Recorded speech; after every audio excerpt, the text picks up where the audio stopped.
प्रारंभ में लोग पाप में डूबे। ईश्वर ने देखा, ईमानदार और परमेश्वर का भक्त था।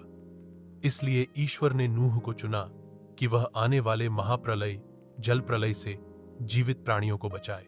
ईश्वर ने नूह को एक बड़ी नाव, आर्क बनाने का आदेश दिया। नूह ने आज्ञा मानकर अपने पुत्रों के साथ मिलकर नाव बनाई।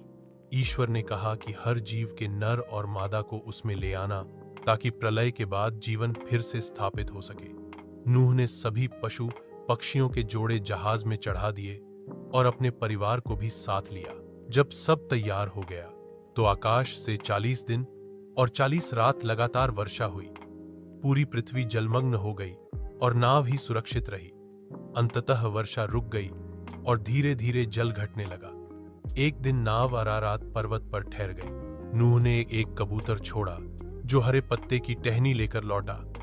यह संकेत था कि भूमि पर जीवन लौट आया है। तब नूह और उसका परिवार बाहर निकला और ईश्वर को धन्यवाद दिया। ईश्वर ने वचन दिया कि फिर कभी पूरी पृथ्वी पर ऐसा प्रलय नहीं लाएंगे। प्रारंभ में लोग पाप में डूबे। ईश्वर ने देखा, ईमानदार और परमेश्वर का भक्त था। इसलिए ईश्वर ने नूह को चुना कि वह आने वाले महाप्रलय, जल प्रलय से जीवित प्राणियों को बचाए। ईश्वर ने नूह को एक बड़ी नाव, आर्क बनाने का आदेश दिया। नूह ने आज्ञा मानकर अपने पुत्रों के साथ मिलकर नाव बनाई। ईश्वर ने कहा कि हर जीव के नर और मादा को उसमें ले आना, ताकि प्रलय के बाद जीवन फिर से स्थापित हो सके। नूह ने सभी पशु पक्षियों के जोड़े जहाज में चढ़ा दिए और अपने परिवार को भी साथ लिया। जब सब तैयार हो गया तो आकाश से 40 दिन और 40 रात लगातार वर्षा हुई। पूरी पृथ्वी जलमग्न हो गई और नाव ही सुरक्षित रही। अंततः वर्षा रुक गई और धीरे धीरे जल घटने लगा।